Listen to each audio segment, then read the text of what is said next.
Welcome back for part 2 of episode 82, So 83. I just set it up and closed it, so now I don't remember. Okay, so for those that are sticking around after the Wheel of Time, thank you. I'm trying to think what this comment says on our last video. Oh no, this is a comment on episode 74. Mhm.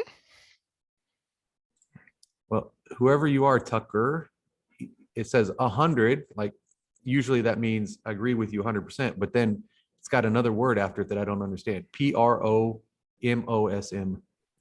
and it's crossed out. Promosum? People just being weirdos. Are you a Russian bot? Okay, this is episode 83. 82 was the last one. We talked about Sabatini. Okay, so first thing I wanted to bring up, I did it. If you're crossover Wheel of Time and social stuff, skip ahead like 30 seconds because I'm going to say the same thing. But gym hack, if you get calluses and they rip, or you don't want calluses at all, you do not need to wear those stupid crappy lifting gloves. Get you one of these. It's a pumice stone, costs like $2. And then twice a week in the shower when your hands get a little wrinkly, shave those things off. Smooth hands, but still tough enough to lift the weight without ripping calluses. With my baseball players, I always give them that advice in the beginning because if you rip a callus, we're not stopping training. I'm going to put a gauze on it, tape it up, and you're going to lift again. So, but if you want smooth hands, you don't need to wear gloves. Get one of these. Twice a week. Easy enough. That's my gym hack. Anything you want to add to that? Nope. Which subject did you want to go through first? Well, just start with whatever you wanted to start with that was annoying. Okay, so we briefly brought up the latest school shooting, the one down in Uvalde, which is about an hour or so west from San Antonio, and we kind of just did a flyover of it. Just be careful how people are going to use it. Well, people are using it, so now it's time for the further discussion. It went viral with Beto confronting Abbott, and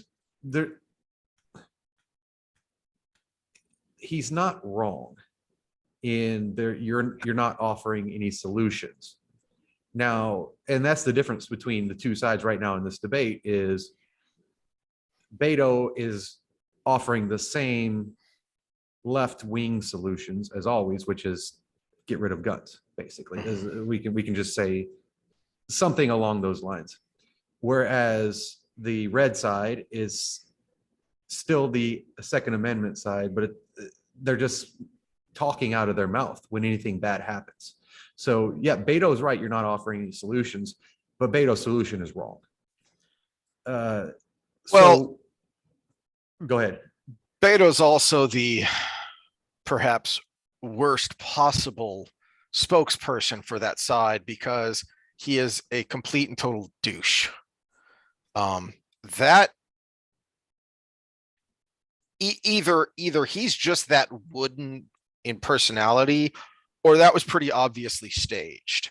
It was very much theater.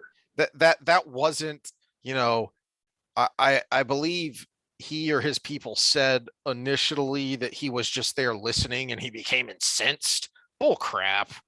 And my new favorite politician is, from my understanding, the guy with the old guy with the walker who starts cussing him out and telling him to get the hell out of there, is the mayor of Uvalde. And he was rightly incensed. Now, I've mentioned before, the Rageaholic channel, I watch him, and he did a good rant on Beto's rant. And that, since I haven't been paying attention to the politics of it, because I paid attention enough to know who I wanted to vote for in the Texas primary. And then after that, I figure Beto's going to lose so bad, I don't really care.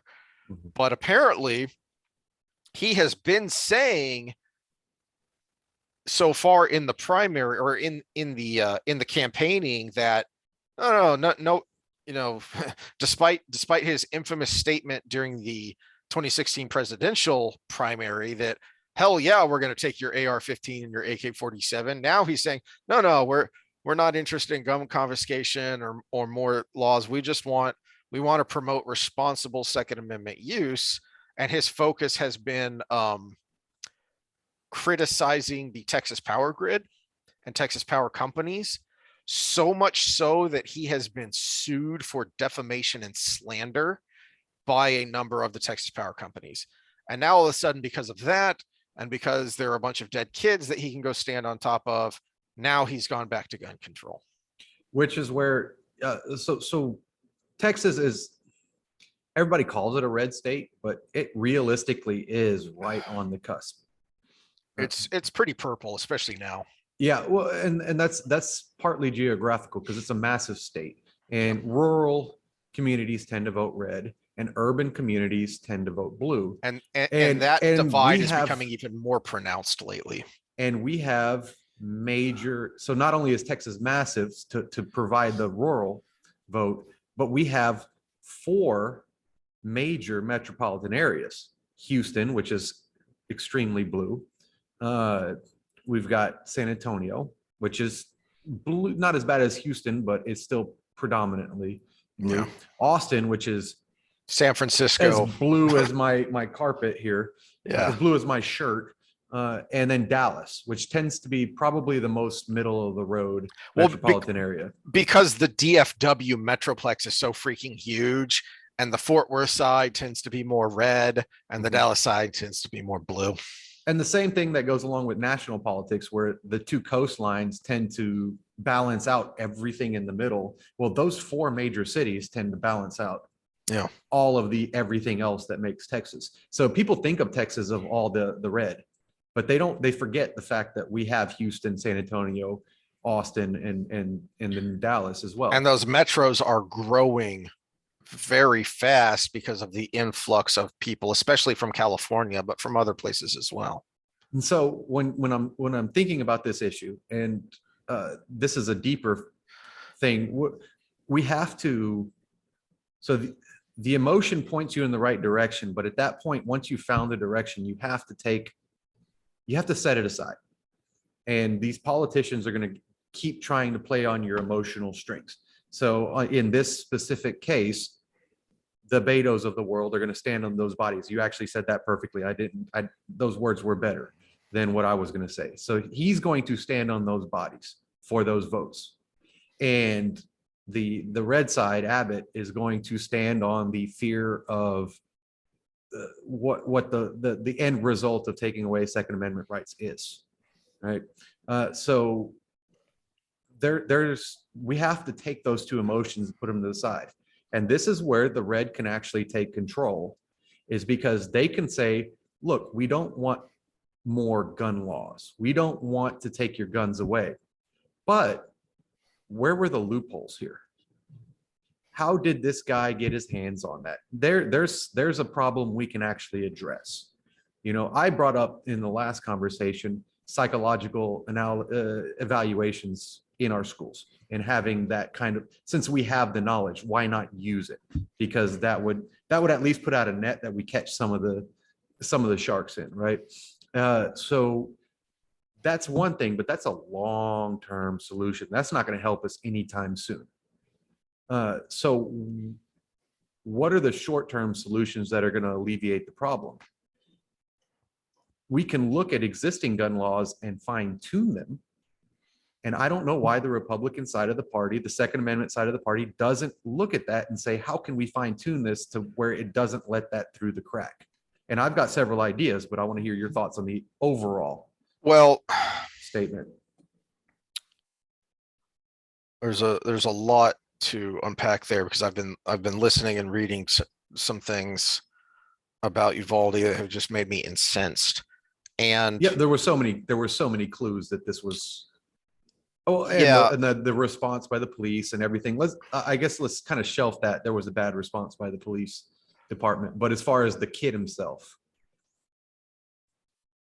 I don't remember. I was listening to someone and it's all bleeding together. So I can't remember if it was this kid specifically or if they were talking about the Parkland shooter. For anyone who remembers the Parkland shooting in Florida several years back. And the question was asked, okay, this guy was considered such a danger that he was literally banned from school premises. How the hell did he pass a background check? Well, and Because that's easy because he was 18 years old and he never actually committed a felony.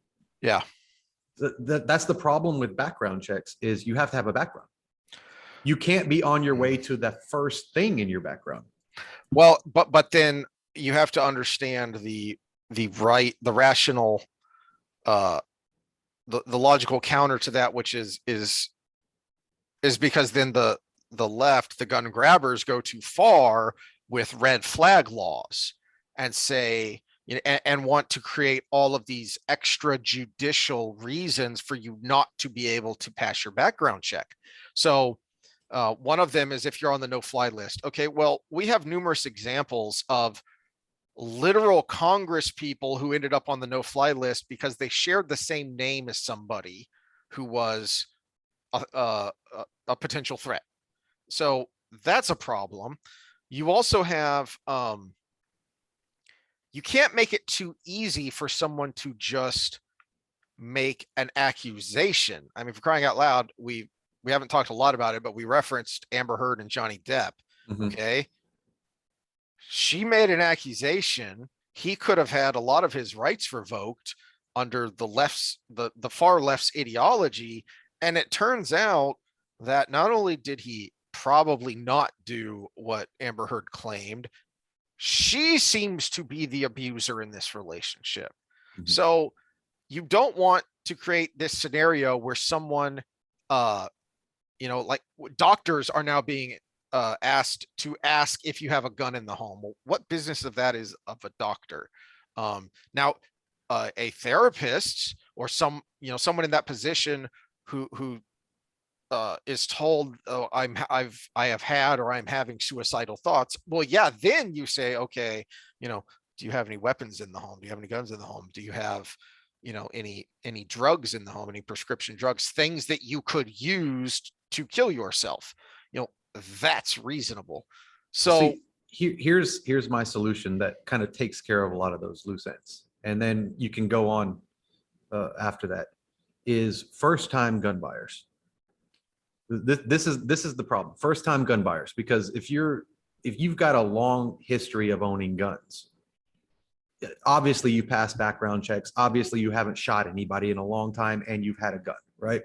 So first time gun buyers, what's wrong with having a requirement, just like we do for driving a car, of going through gun safety, gun ethics type training if you are a first-time gun buyer, along with your background check, because then we can have a system of people who are obviously gun advocates, or they wouldn't be training people to use guns, that are also trained to spot red flags.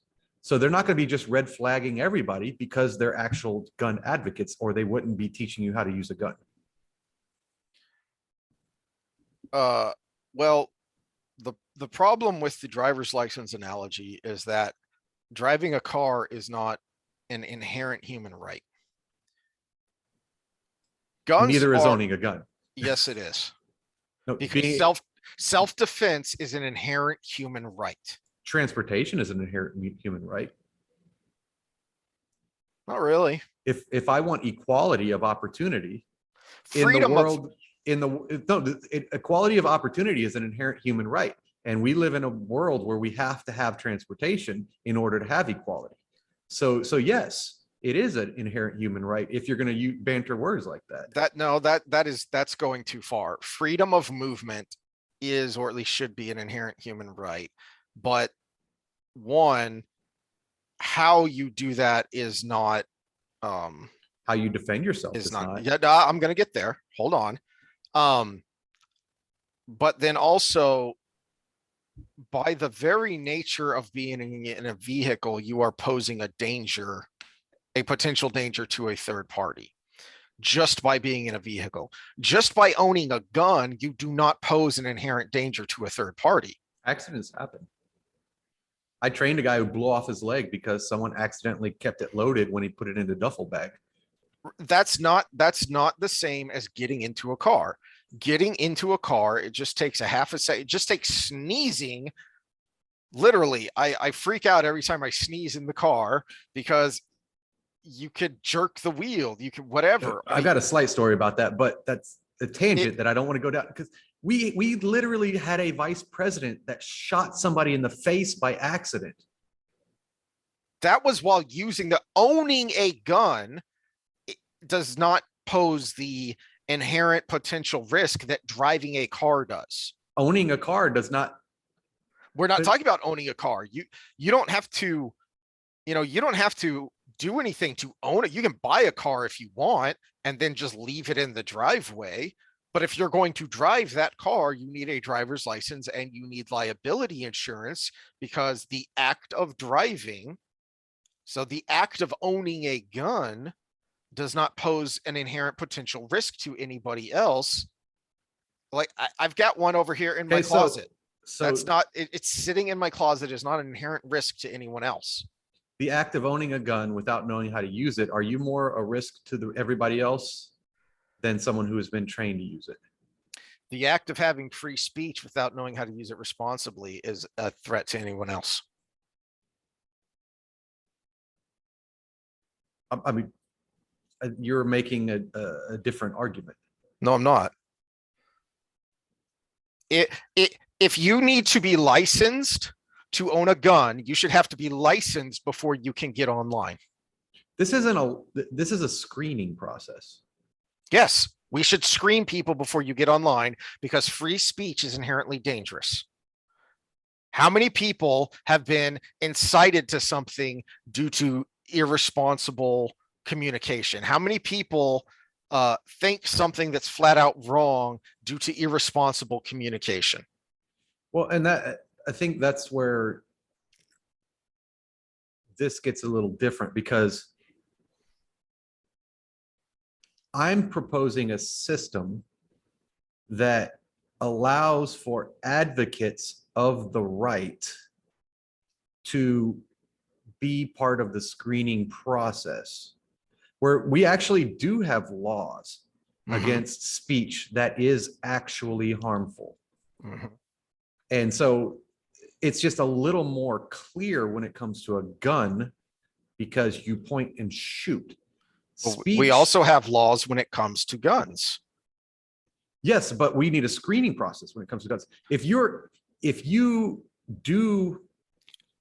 exercise your freedom of speech rights in a way that is unlawful, you will be excluded from the conversation in some way, shape, or form.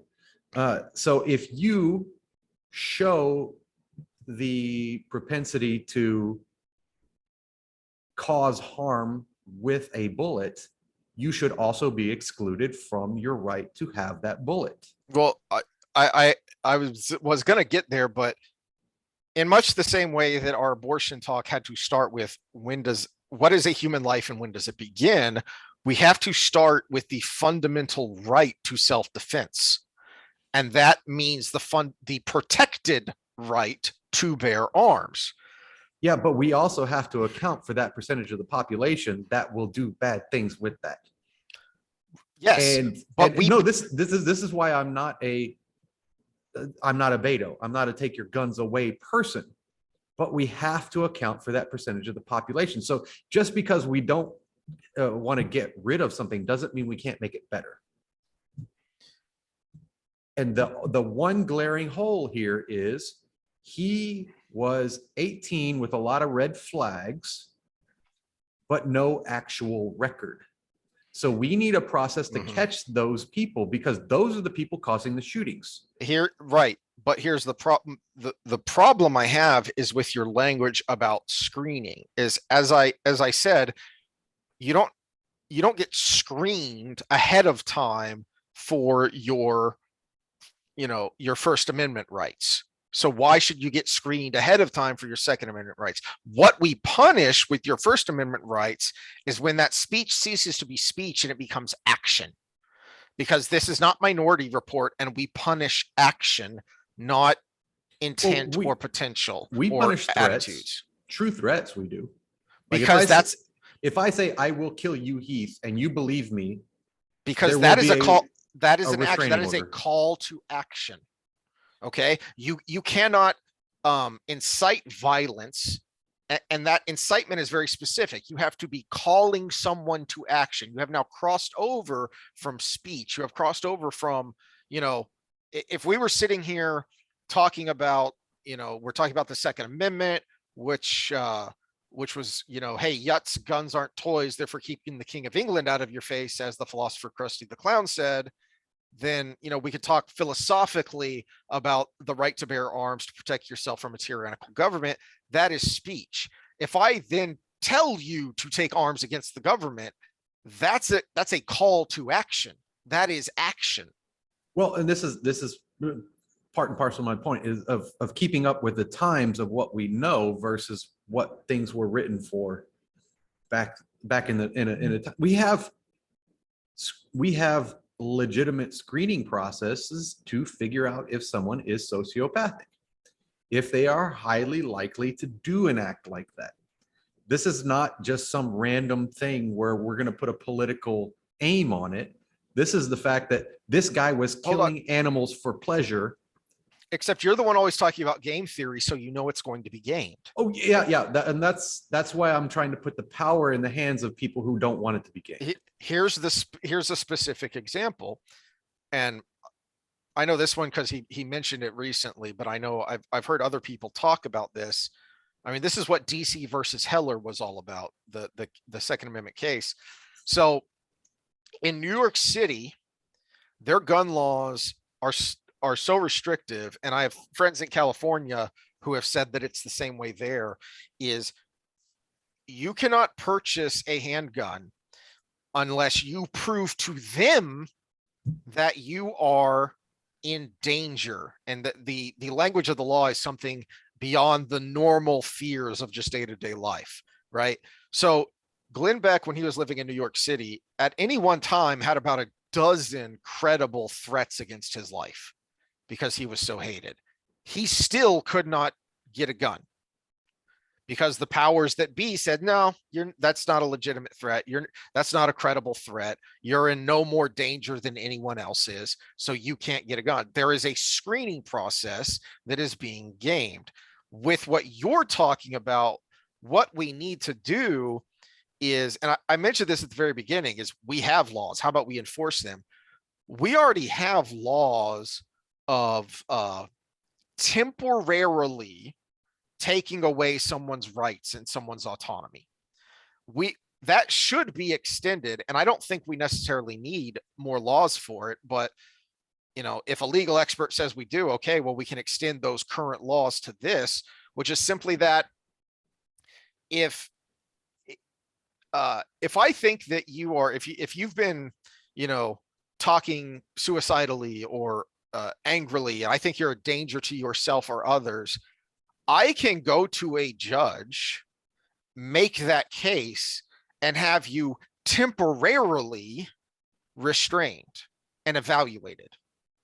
So, and the key there is we are not violating your personal autonomy. We are not violating your rights, your protected Fourth Amendment rights, because it is temporary and it is based on an evaluation. It's based on a credible statement and then an evaluation. Okay, I make this credible statement that, Samo is a danger to himself and or others. Here is why. Okay, let's take him in, even if it's against his will, and evaluate him. And then an expert says yes or no. And either way, it's temporary. Well, and that's what I'm proposing. The problem, it just gives a professional an evaluation. Again, this is only for first-time buyers and only to identify these things that were obvious in this kid's profile. But that's where the problem is that you're making the gatekeeper at the start of the process. There shouldn't be a gatekeeper to purchasing a firearm ipso facto. Okay. Well, that's the thing. It's not a gatekeeper. It's the person who starts the evaluation process.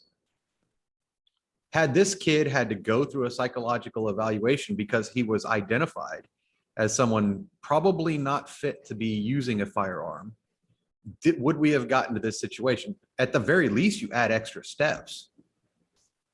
Right. But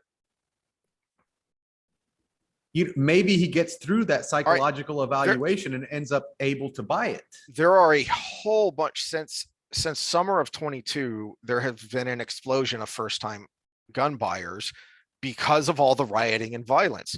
What happens? Yeah, and they would all be benefited from a gun safety course. Would they be if they were killed or their property was burned before they could get one?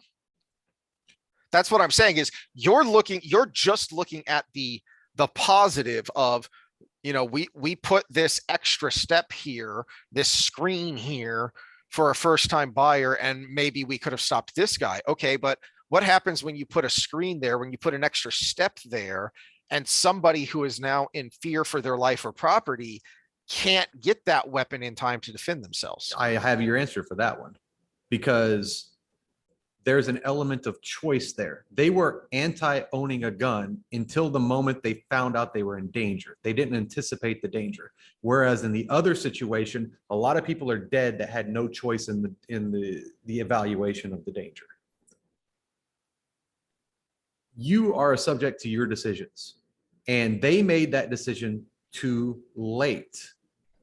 And realistically, their decision too late is actually intertwined with the screening process, because they wouldn't be in danger from somebody that didn't get a gun in their own way without the screening process. So the screening process is about choice. It really is, because if I'm going to wait till the last minute to do something, I deserve the fact that I'm going to have a little bit of limbo in that decision making process, versus there is no limbo, and I can just, and some psychopath could just go get a gun and shoot up 14 kids before we figure out something's wrong, or 19 kids in this situation. All right, well, we're just going around in circles here. So let me move on to another element, which I think also addresses your point here, which is that it wasn't the gun buying process that allowed the psycho to kill 19 kids and 2 teachers.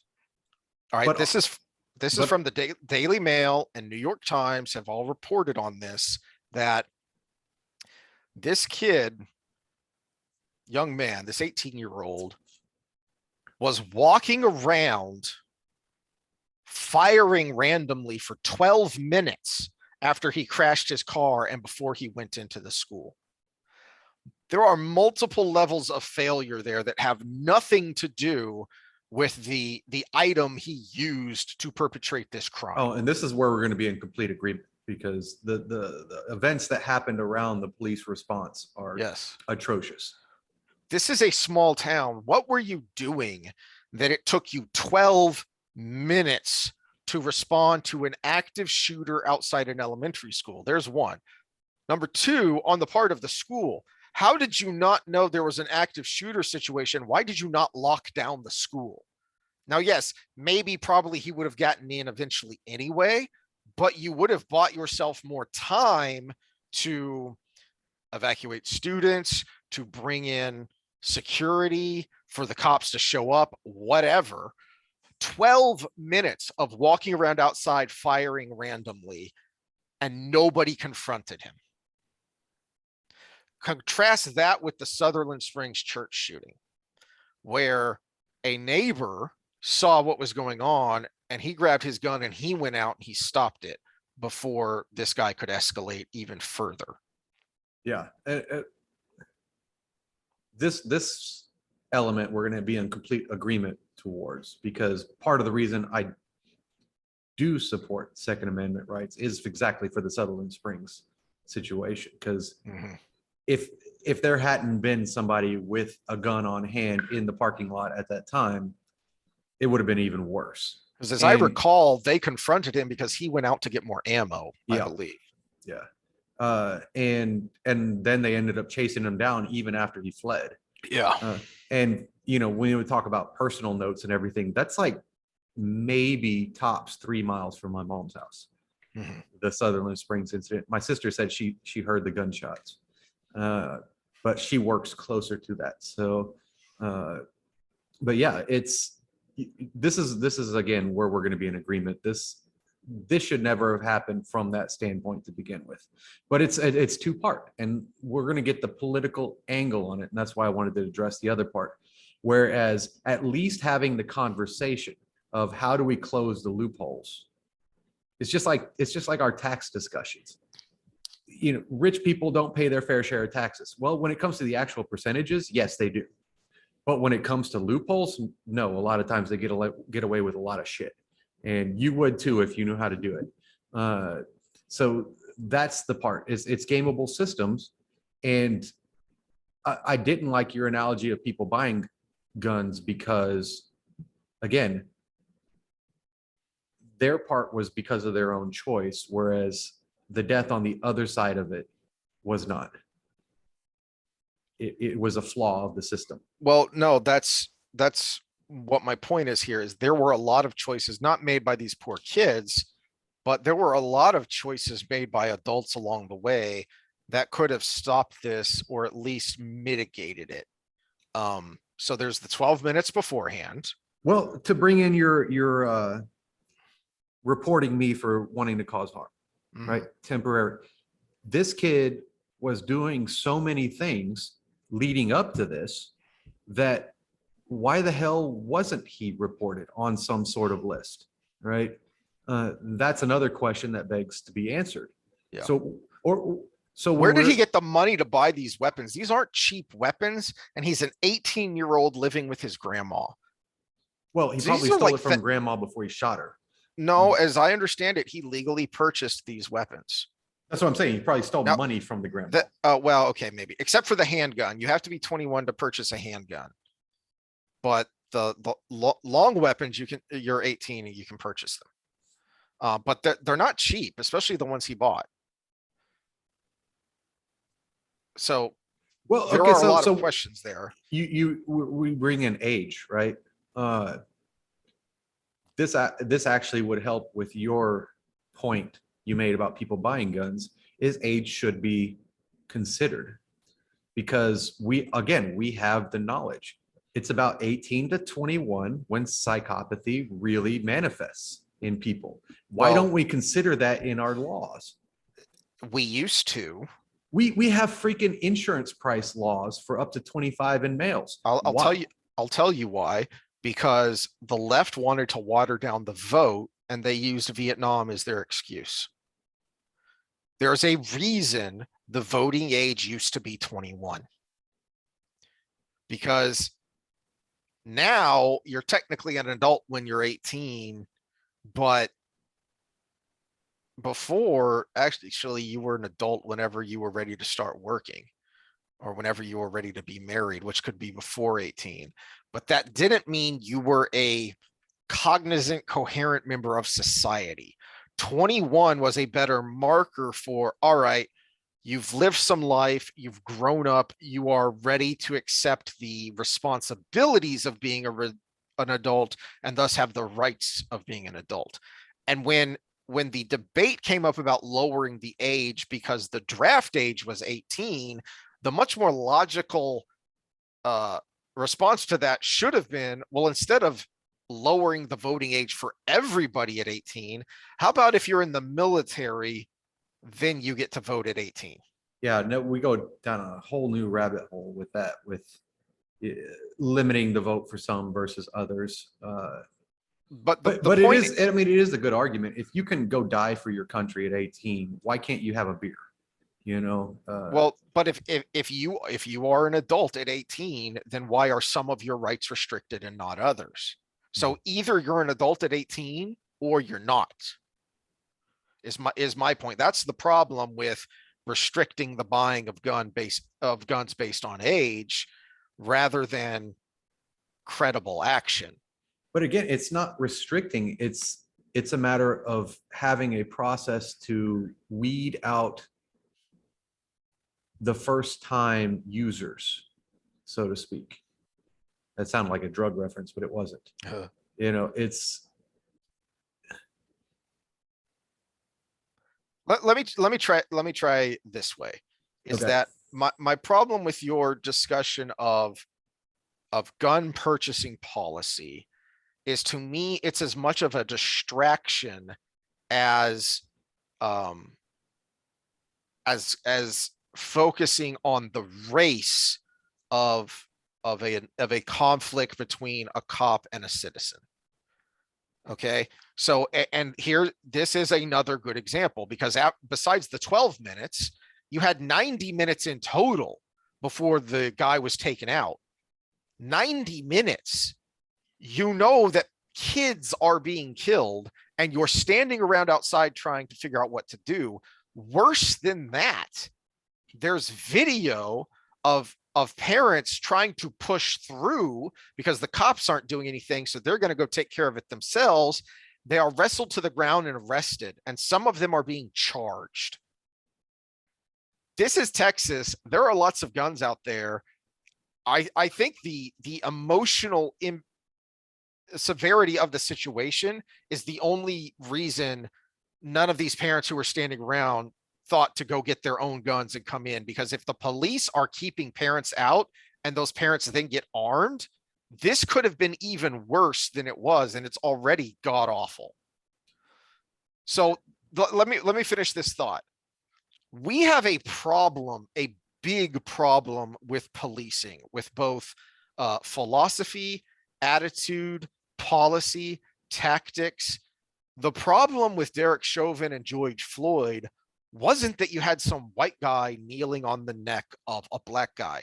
The problem is you had a person in essentially absolute authority who was callous and indifferent to the person he was restraining. Now, he was lawfully restraining that person, but it's still a problem that he was callous and indifferent to what was happening to that person.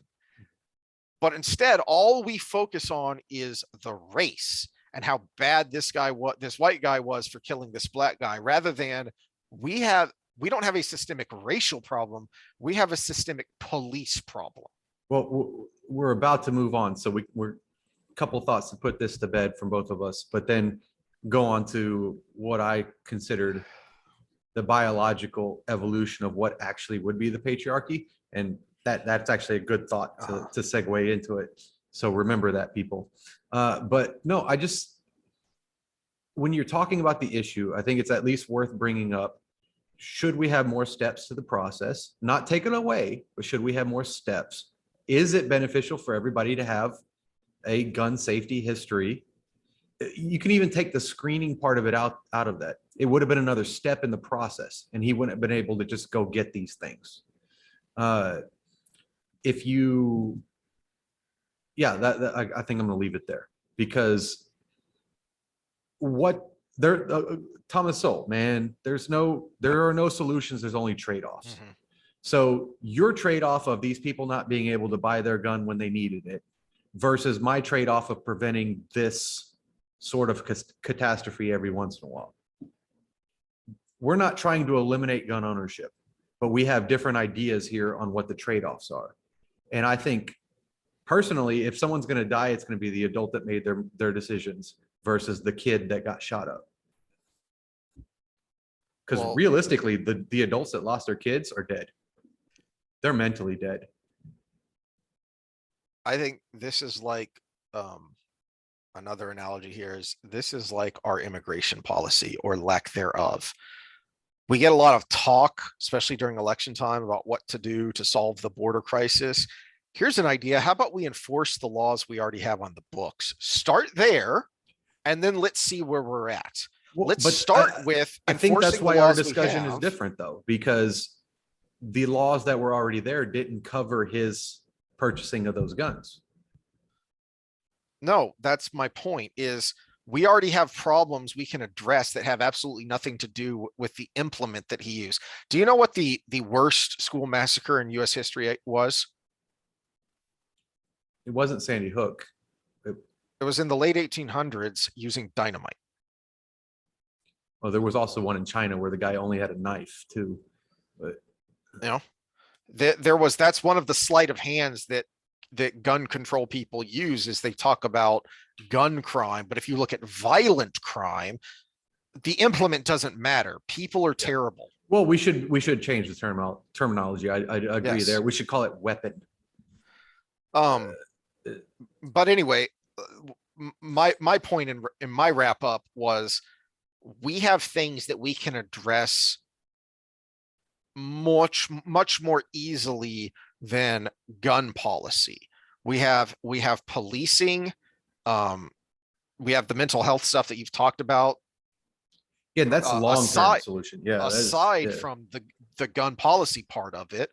But there's another thing that, I mean, this was one of my first thoughts, is how does this happen in Texas? And I heard Ken Paxton, the Texas Attorney General, talking, and Texas has already passed a law allowing individual school districts to create armed response people. Let's put it that way. And there is even a financial assistance for doing that. So essentially, the idea is that you would have school personnel who would go through a training course, and they would be like an air marshal. So you never know if there's an air marshal on your flight, and if there is, who is it? That's the idea behind this, is that you don't know who and how many, but there are armed people in that school who have been trained to respond to an active shooter. It's already on the books. Why aren't school districts doing it? Again, there are things that can be done right now. Thinking back to our childhood, I couldn't imagine Coach Blackburn not doing something when if somebody had come onto our campus. That guy was old school military. Yep. All right. Well, we've gone round and round in circles on this. Yep. Let us know in the comments if you like the center left or the center right view on that. Although I think you were a little bit more right of center on that. When it comes to abortion, free speech, and gun ownership, I'm pretty far right. I'm pretty much an absolutist. And I might have been center right on that, because I still stuck up for the Second Amendment, but I just wanted to think about ways to, but also to the point of how I started the conversation is, if you're looking to solidify your vote in a purple state, you got to do something to semi-cross the aisle, just a little bit. Like, at least have the discussion, put it out there that we're willing to discuss this part of it. To find the loopholes. So that was part of my main thing. But I do think preventative medicine is the best medicine. Yeah. And unfortunately, there's multiple things that we're trying to prevent. We're trying to prevent authoritarian governments, which means you need the Second Amendment. But we're also trying to prevent crazy 18-year-old a-holes that torture animals from going in and shooting your son in the face. So it's trade-offs, not solutions. Let me take a pee break, and then we'll go into the patriarchy. Yay. One last thought before we move on. It's the discourse, because we just had that discussion. And going back to the vote, imagine if that was the discussion in front of us as voters. Then the voters out there could have picked this side or this side, right? And that would have been the decision maker versus what we have now. That's I guess part of the secondary point to it all. But on to the patriarchy. So we've discussed, I think we brought up at one point the fact that it's kind of an abused word, and it really doesn't mean what you think it means, because the current system we have now is not patriarchal. And so I've been thinking along those lines when I kind of get lost in my own thoughts of what actually would be an evolutionary manifestation of actual patriarchy. And let me get your thoughts on what you think that would be before I go into my many hours of where I thought that would go. Well, I mean, the first thing I think of when you say that isn't actually historical or human. It's a lion pride or a gorilla troop. Yeah. That's kind of where I was going along with it. And so how would that manifest in humans in modern times? That's the bigger thought. And It wouldn't look like anything that we have now or have had through history. A lot of, people like to point and say, oh, there's so much discrimination against women, because they couldn't own property, they couldn't do this or they couldn't do that. Okay, well, yeah, but that was because it was expected that you would be married. And so the husband was the head of the household. The household owned property and had these rights, and men were influenced by their wives. well, and that's kind of what got this going down that thread is men basically kill themselves for their families. Oh, That's not the patriarchy. No. They in that scene you just described, which was 100 years ago, industrial civilization, the man went out and basically stressed himself to death to provide for his family. And it's called the patriarchy because he could physically beat down his wife or whatever you want to say, and she was barefoot and pregnant in the kitchen. But when it comes to sexual selection there's two main motivators for men in life when it comes to the actual physiological undertones. And one is to live through the day. That's obviously there. And the other is to reproduce. But in humans and most primates, the females control what traits are desired for sexual selection. And so men adapt to those traits. So if the trait is resources, the men go out and become the breadwinner, which is what we have in industrial society. So what would actually be a patriarchal society? And I think the chimpanzees is not the one that's the most akin to what I would think of, but you brought up the lion tribe.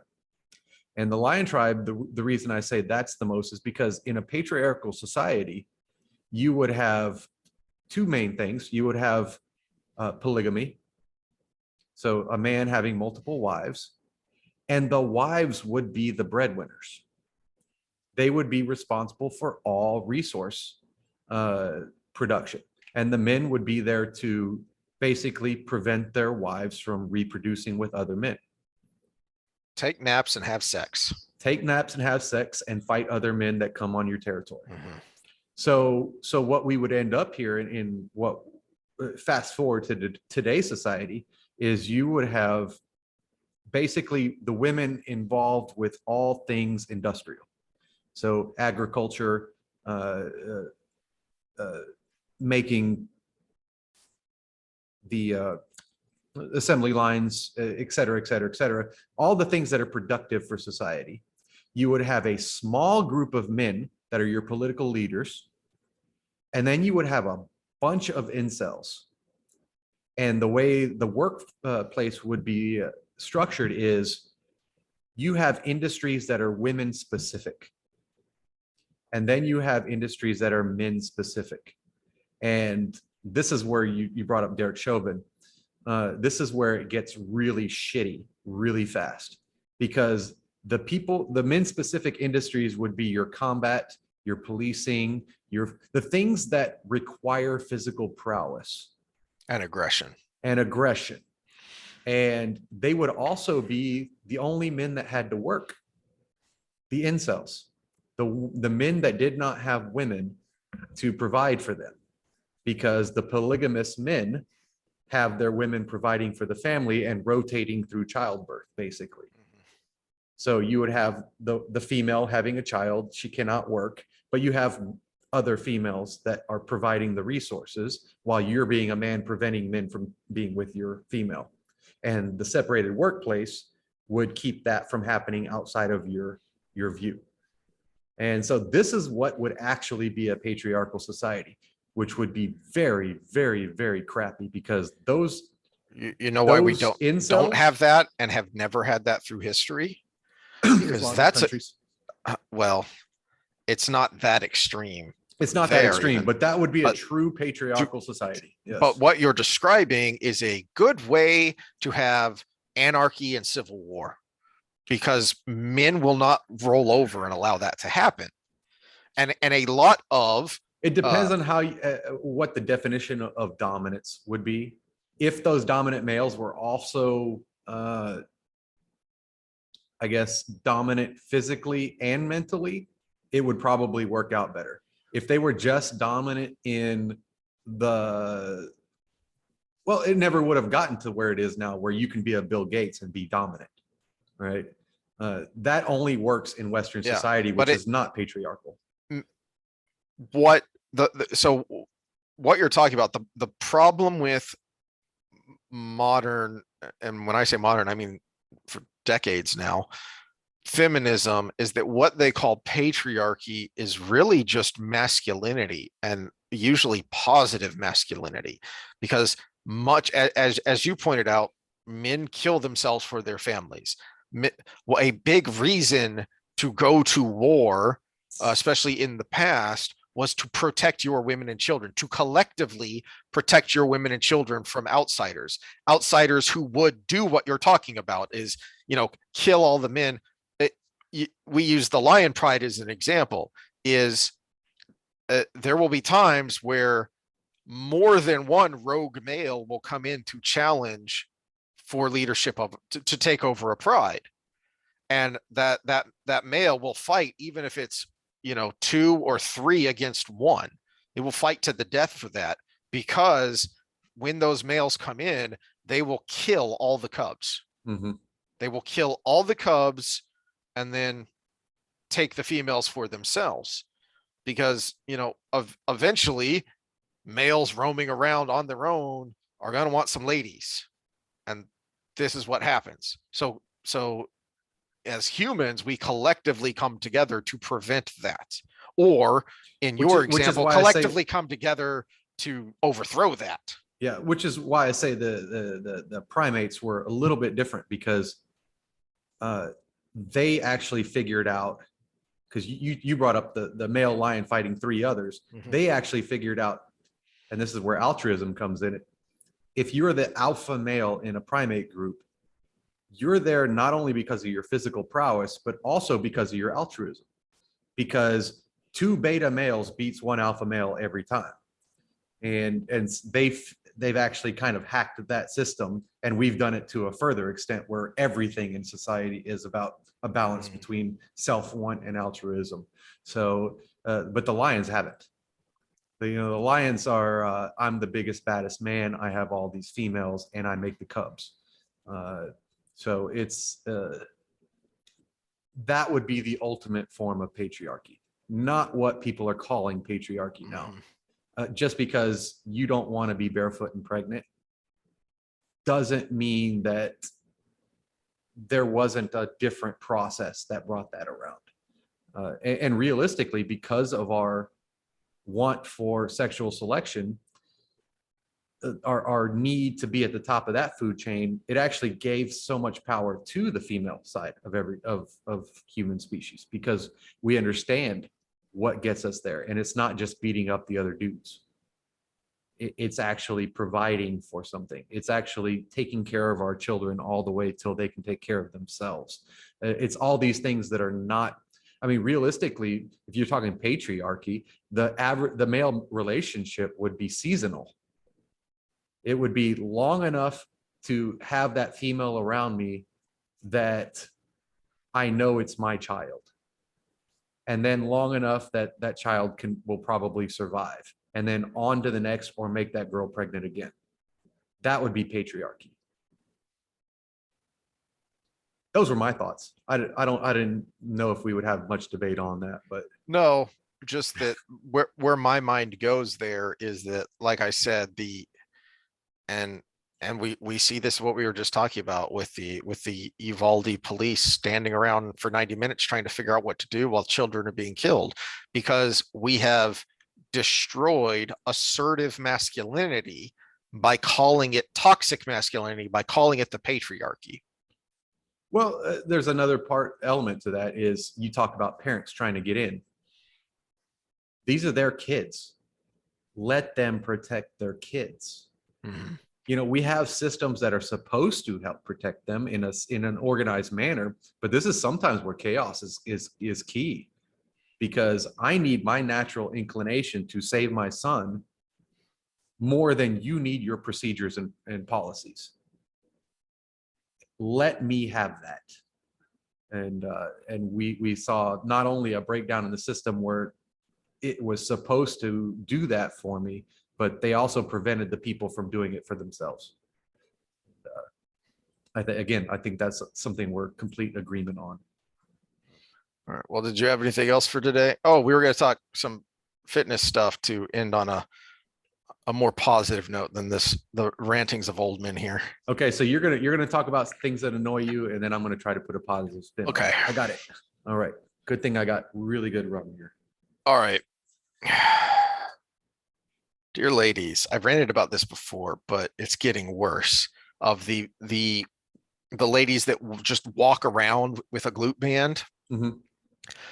Why do you have a glute band on while you're going from cardio machine to cardio machine?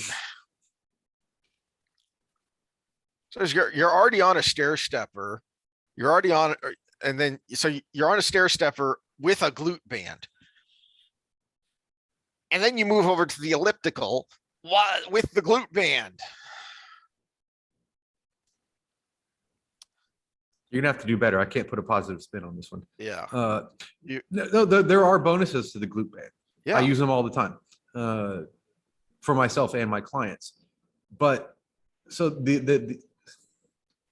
this is one of the conundrums in the fitness industry. So we talk about attraction versus health, right? And when I see these IG influencer models, they have their workout stuff, but where they're doing what you say, but then they also have their swimsuit carrying a Bang Energy or whatever they're pimping out at the time. And they're walking in what's called a scissor gait. So that's where, if these are my legs, I'm going across as I walk. It's the exact opposite of the benefit you get from the glute band. And for some reason, they think it's attractive, which maybe it is. We also call it a Trendelenburg gait. It's very bad for your knees, hips, and back. So it blows me away that I'll see one vision here and then exactly the opposite when they're trying to sell their product because they're sexy. You got to give me one I can make positive, dude. I just made it even worse, I think. Well, for the reason I hate that, and the reason it's silly on its face, is the same reason everything being on a stability ball or a Bosu ball was silly, and that fad is thankfully dying down. But the idea came about with, hey, stability training is good for these reasons, so everything should be unstable. No, hold on a second. Just because a thing is good, just because cookie dough ice cream is good, doesn't mean you should eat it for every meal. I do like cookie dough ice cream. I'm not even an ice cream fan, but I like cookie dough. It's its own food group. Okay, the other thing that I see a lot that I don't remember exactly what he said here, but there was something about force on the back. And that's that there's an element of speed and timing there. So the more forceful your movement, the more pressure you're going to put on your back. Stop doing weighted side bends, especially when you're bouncing violently while you're doing them. Wait, how are they doing them? Are they like on a Roman chair or? Sometimes on a Roman chair, or on a 45 degree. What do you call a Roman chair? Because I've seen it referred to 45 as two degree. different things. Okay. Yeah. I have seen If people, it's straight across, it's a glute ham machine. I have seen people refer to a whatchamadoodle where you brace yourself in and do leg lifts. I've seen people call that a Roman chair. Wait, brace yourself in and do a leg extension. Yeah. Like, no, where you have handles and armrests and you sit up and then you do leg Oh, lifts. hypers, Yeah, reverse for your hypers. abs. Yeah. Anyway, Okay. so I've seen people call that a Roman chair, which always made me go, wait, what? Anyway, what I see a lot is holding a dumbbell or a kettlebell or any a plate and then laterally bending. Okay. And it may help to bring up a visual aid of how the spine moves. Do you have one or do you? No, I meant to bring one up when we took a break and then I got sidetracked and I forgot. So there are a couple of big problems with the weighted side bend. Let me see if I can think of it just on the surface, kind of common sense. Like, even if you don't know anatomy and biomechanics, I think you should be able to look at it and say, this is a very minuscule movement. What is it actually doing? In the same way that just about anyone should be able to look at the half repper and the quarter repper and say, what are you accomplishing there? You know, if you're just doing this on the chest press machine, what are you accomplishing there? Because you're not moving very much. So same thing with the weighted side bend is you're really not moving very much. So how much work are you actually doing? Let's see, does that give you what you need there? Yeah. I think that's over exaggerating the lateral flexion though. Well, it shows a good shared distribution. Yeah. But what people don't understand is this is a bad representation because yes, it can do that. But what should be the case is when we talk about the lumbar versus the thoracic spine, the thoracic spine has more flexion and extension and lateral flexion and extension ability. And part of that's weight distribution. Again, I mean, it's obvious the lumbar spine is lower, but another kind of common sense thought I just thought of was, would you articulate your spine that way while you were doing a squat? You're putting a load on your spine and then you're pinching it. If you did that or saw someone doing that with a squat, you'd know right off the bat, that's stupid. So you're putting a weight and then you're pinching your spine in one sharp spot, basically. It's kind of like the images you brought up when you were kind of ranting about where yoga can get bad. Yeah, where there was a pinching. Yeah. And instead of having a nice smooth arch. And that's what I was just going to bring up is if you did it with a distribution across, and I think it's 3 degrees that each one can do safely. And if you have that uniformly across everything, then you get what strongmen do when they pick up the big boulder and they put it up, they get that back rounding, but it's still in a strong position. But if you get any one of those out of whack, then you put yourself in a big danger zone. Just standing, doing, body weight, moving your spine around, there's not a ton of range laterally with the spine. You can, obviously you can flex and extend a lot more, and then you can rotate. And that's the other thing. I think I got the visual we need. Hold on. The other problem with the lateral side bends is what you're trying to do is get rid of your love handles. Yeah. Well, I mean, that's the whole myth behind spot reducing, right? Spot reducing doesn't work. You get rid of your love handles, I'm sorry to say, by dieting. That's why I still have a spare tire, because I suck at it. The other thing is you're trying to work your side abs, and the obliques. That's they're not about lateral motion. They're about rotation. So the six pack, the rectus abdominis here through the middle, you can feel that when you're stretching back or when you're crunching forward. So you can feel that's what that's doing. How much do you actually feel it when you're moving laterally versus if you're rotating? So you rotate and you can really feel those obliques, those abs on the side, stretching or crunching. Okay, that's where I was going to go with this, because of the point of why people are doing it. Yeah. And so you're doing a lateral flexion of your spine to try to work your obliques. But we've got obliques are two muscles, and they go like this basically.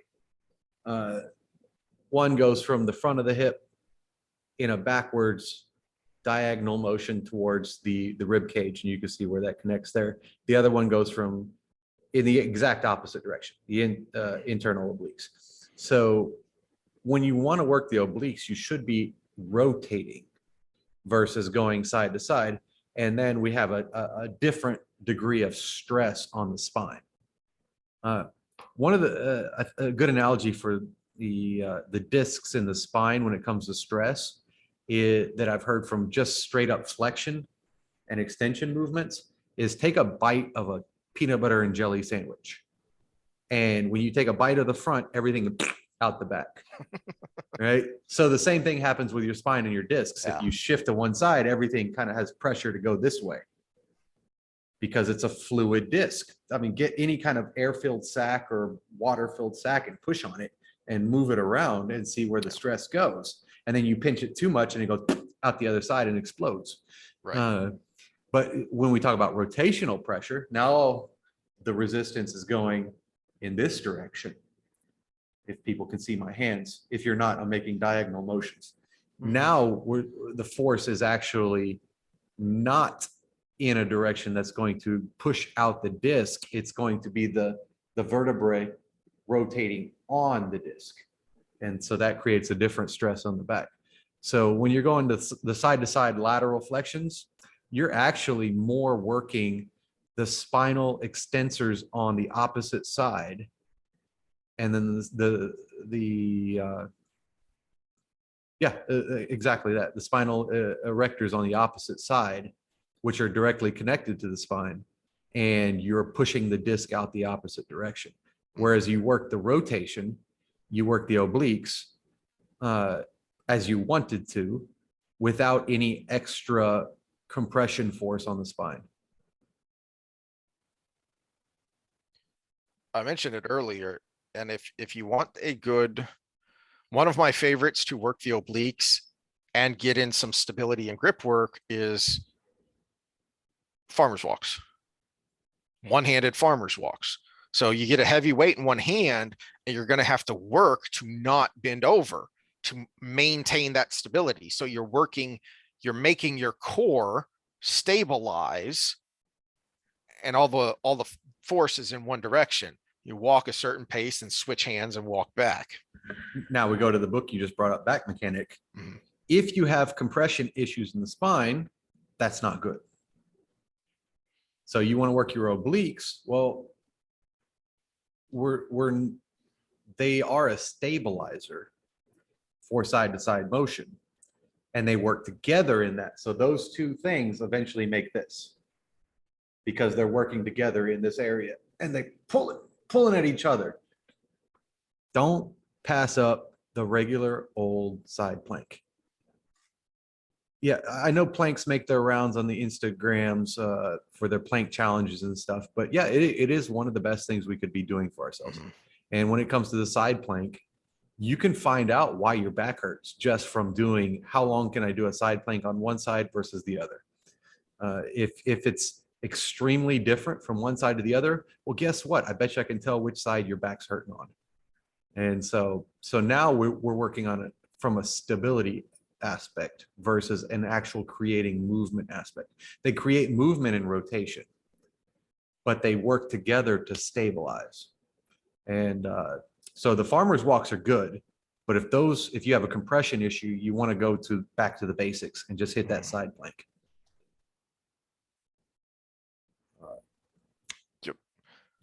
I have to get creative because I usually can't do side planks because that right side puts too much pressure on my gimpy neck.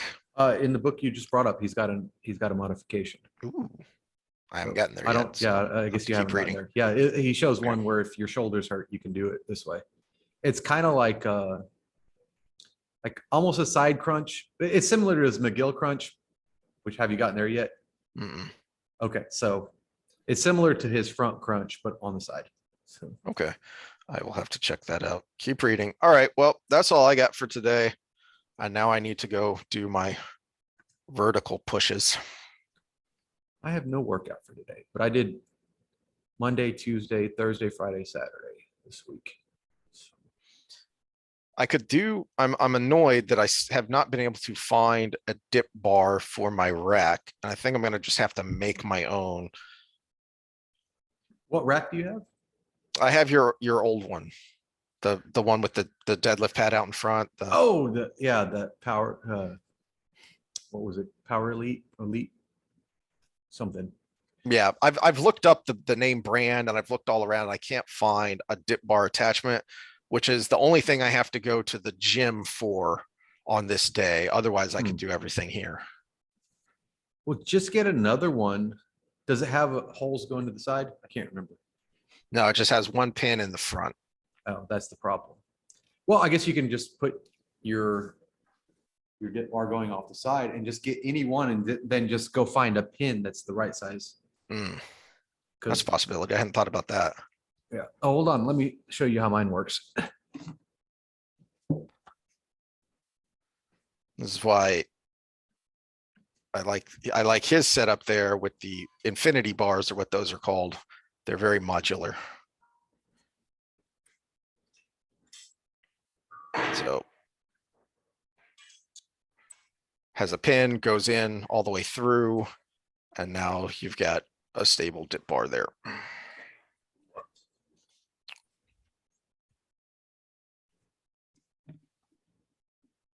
So that's how mine goes in. So Mhm. it's front to back, and you just put that pin through. So all you need is a dip bar that has the right size to fit on either side, and then a pin that goes through.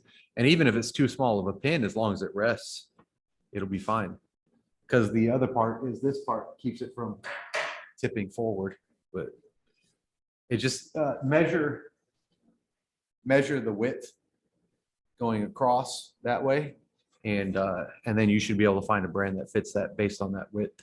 Like I think mine is 2 inches, but my rack too. My rack is also 2 inches. But all right. Anything else? Oh, on that self-deprecating note. Well, did we give any real advice? Don't do side dumb bends. things at the gym. Yeah. I mean, every once in a while is okay. There are no never do exercises. I don't like them weighted. I like those, that is the kind of movement that I'm fine with. If it's a body weight movement, so you can get some muscular burn while you work that range of motion, but you're not putting a force on it. You're not putting an external force on it. This is where I kind of side with early CrossFitters and the functional training crowd. Is it normal human motion? And is this something I could ever come across in normal life? Maybe I don't want to rep it out because of overuse injuries, but maybe I at least need to touch it every once in a while to see if I have the strength to do it before I'm out. And, you know, if I pick up a bucket from the ground and I reach down like this and pull it up, that's a side bend, you know, and you and I garden. So, you got to pick up buckets every once in a while. Yeah. So is it normal human motion? Maybe I need to at least test it every once in a while to see if I've got structural strength in those positions. Well, I remember I was on a ladder one day pulling a carpet down from it was in our old house. It was up in this kind of loft thing. And I went sideways with it, and I was holding this heavy carpet up with my body weight on a ladder. And I finally lowered it to the ground, and I was like, wow, how do weak people do things? But I ended up in that same position. So again, train for the most part in these safe positions, but then you might want to test it out every once in a while with a weighted lift. Even I like suitcase squats, where you're holding a heavy kettlebell to one side and you're doing squats. I mean, something like that, where it's an off balance kind of carry would be a good way to test it. Yeah. Right. It's a good point. Anything else? Nope. That's all I got. All right. No medical advice, no legal advice, no election fortification advice, no, you know, oh yeah, discourse on these big issues, et cetera, et cetera, et cetera. Be healthy, people. See y'all next time. See y'all next time.